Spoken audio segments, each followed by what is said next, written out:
We got an early kickoff tomorrow for the Sooners, who are traveling up to Lincoln, Nebraska to play the Cornhuskers, finishing up their home series. I've got my 5 things to keep your eyes on in this game. We'll talk about that coming up in about 10 seconds.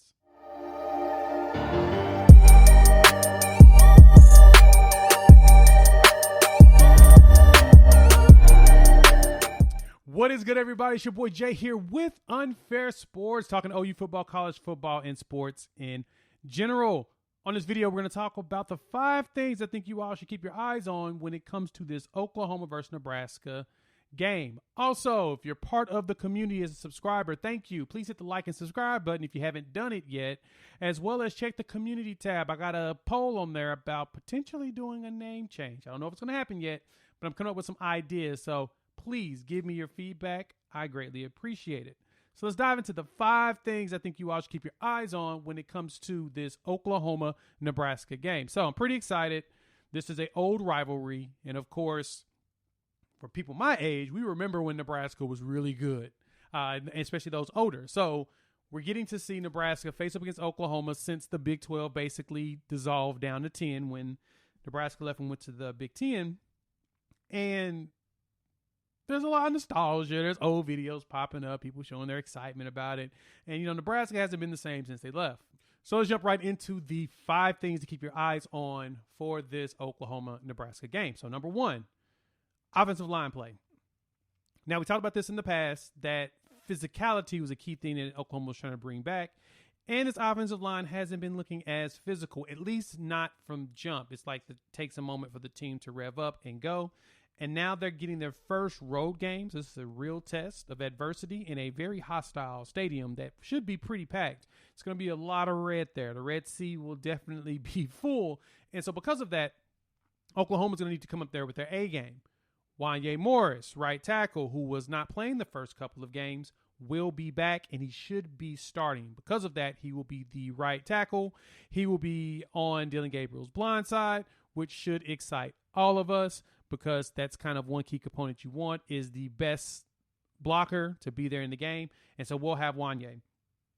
And so we should see more stability and more sync and chemistry from this line because Morris has made his valiant return. I'm amped about that. That's the one thing to keep your eye on, especially because Nebraska is the team that gives up a lot of yards. In the first 3 games of the season, they're averaging 492 yards that they're giving up, with about 207 of those on the ground. So Oklahoma should be able to pound the rock and pass with no problems, and its offensive line should be able to protect Dylan Gabriel a lot better than they did the first 2 games. They've given up 5 sacks in the first 2 games, and, some could be attributed to Dylan Gabriel maybe holding the ball.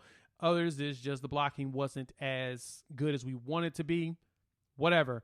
I think that as they grow together as a line, we will see them get a lot better. And this is one of the games that's going to be the perfect test for them. So I expect the offensive line to do some masterful things in this game.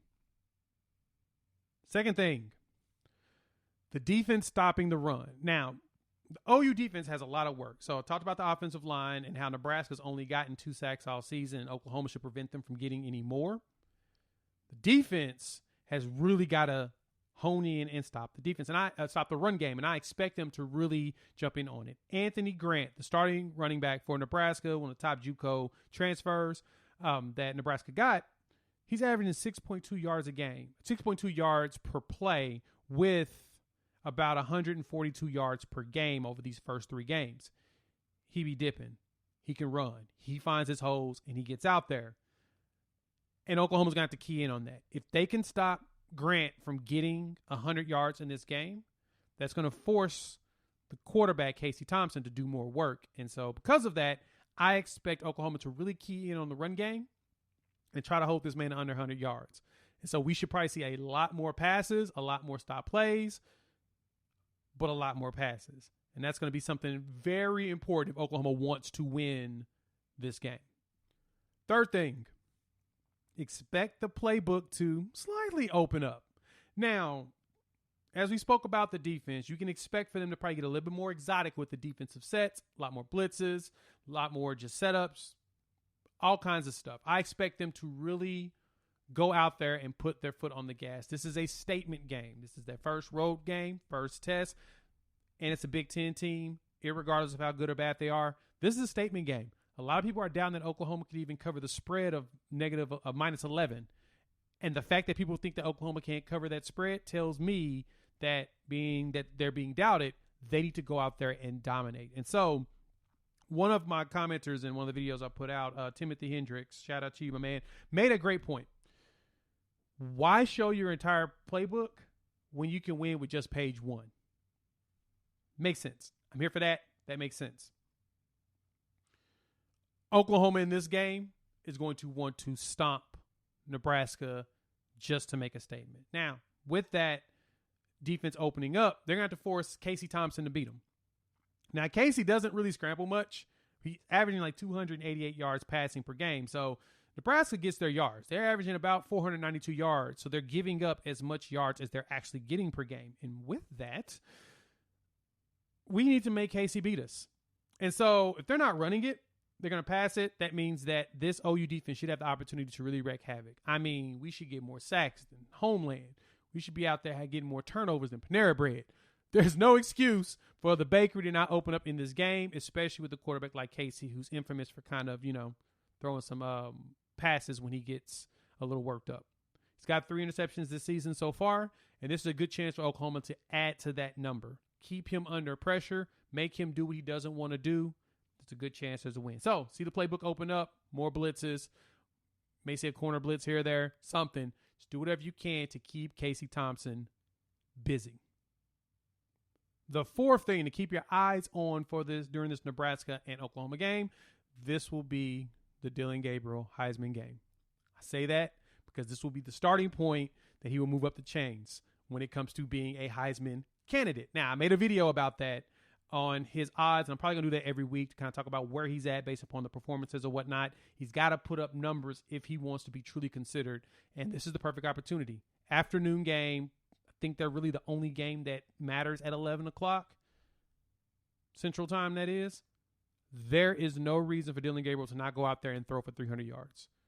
If Nebraska's giving up almost 500 yards per game, with almost 300 being in pass and 200 being in run, we should be able to go out there and score really fast and very proficient and get a ton of yards. Like, seriously, there's no reason why they shouldn't. And so, because of that, I had predicted in the last 5 things for the Kent State game that Dillon Gabriel would get 300 yards. Well, we were about 4 yards off. He had 296. We were about 2 critical drops away from getting that. And I believe this individual that made that drop, that was the perfect one to get us over the number, will make up for that in this game. So because of that, this is the game that the national media is really paying attention to. And because this is the game that they're paying attention to, Dillon Gabriel's got to put on a show. I expect him, like I said, 300 yards at least. Probably going to spread it around. I really would like to see Jalil Farouk get some action, some really good action in this game, some big numbers. Marvin Mims will probably be inbounds doing his thing, but I don't know if he will be the focus, even though I feel like he's going to be the one that's probably get the most yards this season. He should be the 1,000-yard receiver on the team. But I can see them going into probably page 3 of the playbook just so they can make sure to keep their foot on the gas. Got to put up numbers. National media, everyone's truly paying attention to this game. This is the one for Levy to show off. This is the game for Dillon Gabriel to show off.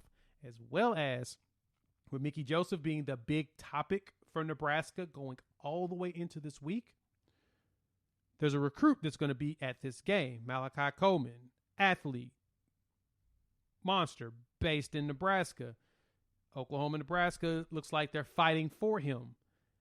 If Braden Willis and Daniel Parker, tight end, go out there and get some numbers, I mean, feels like that's a reason why get Malachi to go ahead and commit, right? It's an opportunity. So I can see them doing that to, let him know, hey, come be a Sooner. You'll enjoy yourself a lot more than probably staying there in Nebraska. Don't know. Just saying. Use this bad boy as a recruiting tool. So over 300 yards for Dillon Gabriel. That's what I'm expecting in this game. And the fifth thing to really pay attention to, and this goes on the Nebraska side, these boys are going to play hard.